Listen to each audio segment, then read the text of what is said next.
உயிரை காப்பாற்றுறதுக்காக சாவித்திரி வந்து எந்த எல்லைக்கெல்லாம் வந்து போயிருக்காங்க. அவங்க படுத்த படுக்கையாக கோமா ஸ்டேஜில் இருக்கிறாங்க. பார்த்த ஷாரோனுக்கு ஒன்றுமே முடியல. கதறாரு, அழுவுறாரு. அவரோட கட்டுப்படுத்த. ஏன்னா 2 மணி நேரத்தில் கல்யாணம்ப்பா. இந்த நேரத்தில் இப்படி நடக்கும்போது நம்மளால என்ன யோசிக்க கூட முடியும். அந்த நிலைமையில தான் அவர் இருந்தார்.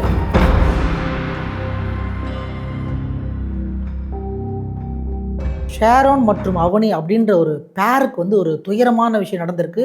அந்த துயரத்துலேயே வந்து ரொம்ப மகிழ்ச்சியான விஷயம் நடந்திருக்கு. இந்த மாதிரி துயரம் வந்து யாருக்கும் நடக்கக்கூடாது. ஆனால் இந்த மாதிரி மகிழ்ச்சியான தருணம் எல்லாருக்கும் நடக்கும். ஆனால் துயரத்தில் ஒரு மகிழ்ச்சின்றது ரொம்ப ரொம்ப ரேர். இந்த சம்பவத்தை சொல்கிறதுக்கு முன்னாடி நீங்கள் வந்து ஆக்சுவலாக ஒரு பழைய விஷயத்தை ஒன்று நம்ம பார்க்கணும். சிவபுராணம் அப்படின்னு ஒன்று இருக்குது. அதாவது நம்ம ஊரில் வந்து நம்ம பக்தி மார்க்கமாக நிறைய விஷயங்கள் இருக்குது. அதில் வந்து சிவபுராணம்னு சொல்லிட்டு ஒன்று இருக்குது. அந்த சிவபுராணத்தில் வந்து ஒரு கதை ஒன்று இருக்குது. அது என்னென்னா சத்தியவான் சாவித்திரி கதை. சத்தியவான் சாவித்திரி கதை வந்து பழைய ஆளுங்க எல்லாருக்கும் தெரிஞ்சிருக்கும். தெரியாத புது ஆளுங்க யாருன்னா இந்த வீடியோவை பார்க்குறீங்கன்னா, சத்தியவான உயிரை காப்பாற்றுறதுக்காக சாவித்திரி வந்து எந்த எல்லைக்கெல்லாம் வந்து போயிருக்காங்க அப்படின்னு தான் இந்த கதையோட முக்கியமான கருவே. சத்தியவான் வந்து ஆக்சுவலாக வந்து ஒரு வருஷத்தில் இறக்க போகிறாருன்ற தருவாயில் சாவித்திரி அது தெரிஞ்சுமே வந்து கல்யாணம் பண்ணுறாங்க. இவங்களுக்கு எப்படி தெரியும்னா நாரதர் சொன்னதாக ஒரு கதை. அப்படி இருக்கும்போது இவங்க கல்யாணம் பண்ணிட்டாங்க. கல்யாணம் பண்ணி 1 வருஷம் காலம் முடிய போது இன்னும் ஒரு 3 நாள் தான் இருக்குது. இந்த 3 நாளில் தன்னுடைய கணவர் இறக்க போகிறாரு. அதாவது சத்தியவான் இறக்க போகிறாரு. இவங்க என்ன பண்ணுறாங்க, பயங்கரமான வந்து விரதம் இருக்கிறாங்க. அப்படி விரதம் இருந்தும் அவருடைய உயிர் வந்து 3ஆவது நாள் பிரியுது. யமதர்மன் வந்து நிற்கிறாரு. ஆனால் உயிர் பிரிஞ்சும் அந்த உடலை விட்டு நீங்காமல் சாவித்திரி அவர்கள் கதறி கதறி அழுகுறாங்க. யமதர்மராஜாவை வந்து விடுறாங்க மாதிரியே இல்லை, எப்பா நீ போக முடியாதுன்ற மாதிரி அவர் கையில் பிடிச்சி நிற்காங்க.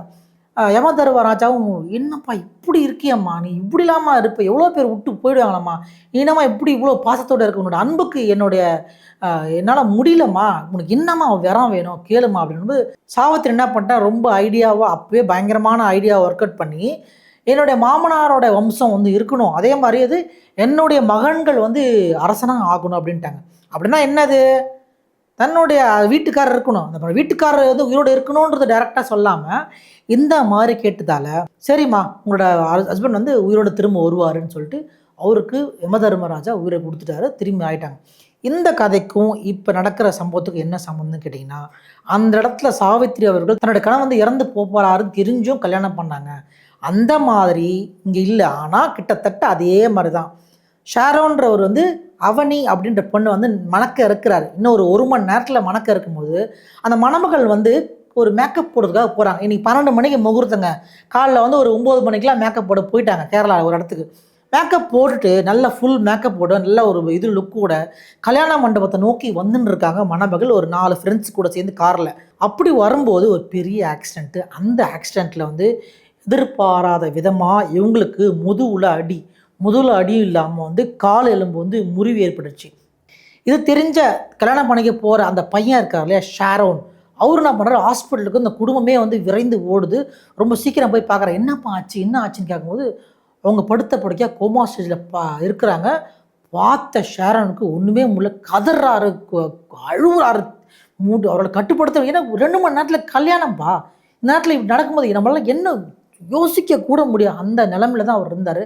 அந்த நேரத்துலையும் தன்னுடைய முகூர்த்தம் ஒரு 12:15 12:30 மணிக்கு வச்சுருந்தார். அந்த முகூர்த்தத்திலே நான் கல்யாணம் பண்ணுவேயா, இந்த ஸ்டேஜில் நான் பண்ணுவேயான்னு சொல்லிட்டு ஒரு பெரிய முடிவு எடுத்துட்டார். அதுக்கு அவரோட குடும்பத்தாரும் கல்யாணத்தை வந்து தாலி கட்டுற விஷயத்தை வந்து ஹாஸ்பிட்டலையும் அனுமதித்து அந்த ஹாஸ்பிட்டலில் இருக்கவங்களும் வந்து ஒத்துழைச்சிருக்காங்க. அவரும் அதே முகூர்த்தத்தில் ஹாஸ்பிட்டலில் வச்சு வந்து அந்த பெண்ணுக்கு வந்து அவனின்ற பெண்ணுக்கு வந்து தாலி கட்டி முடிச்சிட்டாரு. இந்த இடத்துல நான் என்ன பார்க்குறேன்னா, அந்த இடத்துல எப்படி வந்து சாவித்திரி அவர்கள் சத்தியவான் உயிரை வந்து காப்பாற்றினாங்களோ, கிட்டத்தட்ட உயிர் போனாலும் பரவாயில்லன்னு செஞ்சாங்களோ, அதே மாதிரி வந்து இவங்க எந்த ஸ்டேஜ்னே தெரியாது. இருப்பாங்களா இருக்க மாட்டாங்களா எந்த ஒரு இதுவும் நமக்கு சொல்ல முடியாது. அப்படி இருந்தும் துணிஞ்சு இவர் தாலியை கட்டுறது பெரிய பயங்கரமான வரவேற்கத்தக்க விஷயம். இது வந்து ஒரு அன்புக்கு அளவே இல்லைன்னு சொல்லுவாங்க இல்லையா, அந்த அன்பு வச்சுட்டோம் அப்படின்னா அவங்க எப்படி இருந்தாலும் நான் எனக்கு ஓகேன்னு சொல்கிறேன். அந்த மாதிரியான சூழ்நிலை தான் இந்த இடத்துல ஷாரோன் வந்து மெய்சில் இருக்கிற மாதிரி இந்த விஷயத்த வந்து பண்ணுது. உண்மையாகவே நம்மளுக்கு மெய்சில் இருக்கிற மாதிரி தான் இருந்துச்சு கேட்கும்பொழுது. அதே நேரத்தில் வந்து இந்த கல்யாணத்தை வந்து பண்ணி முடிச்சிட்டாரு, ஹாஸ்பிட்டல் தாலி கட்டிட்டாரு. அந்த மண்டபத்தில் வந்து கல்யாணம் ஆயிடுச்சுன்ற மாதிரி ரொம்ப ரிலாக்ஸ்டாக எல்லாருக்கும் வந்தவங்களுக்கு எல்லாருக்குமே வந்து விருந்தளிச்சு நல்லபடியாக அனுப்பிச்சி வச்சுருக்காங்க. இவர் பண்ண இந்த தாலி கட்டின விஷயத்தால் இவங்களுக்கு வந்து ஒருவேளை விபரீதம் நடக்காமல் இருக்கிறதுக்கு இந்த தாலி வந்து ஒரு வேலியாக அமையுமா, நல்லபடியாக அமையணுன்றத நம்மளுடைய ஆசை, நம்மளோட எண்ணங்கள் எல்லாமே. உங்களுக்கும் இந்த மாதிரி வந்து எண்ணம் இருக்குன்னா கமெண்ட்டில் சொல்லுங்கள். இந்த சம்பவத்தை கேள்விப்பட்டிருந்தீங்கன்னா. இந்த வீடியோ நீங்கள் பார்த்துட்ருக்கீங்க, இல்லை பார்த்துட்டு சப்ஸ்கிரைப் பண்ண போயிட்டீங்க, இல்லை இப்போ தான் பார்க்க போகிறீங்க அப்படின்னா வந்து சப்ஸ்கிரைப் பண்ணிவிடுங்க. 4 பேருக்கு வந்து சேனலை சொல்லி விடுங்க. லைக் பண்ணுங்கள். முடிஞ்ச ஒரு 4 வார்த்தை கமெண்ட்டில் போடுங்க. வேறு வீடியோவில் பார்க்கலாம். பாய்.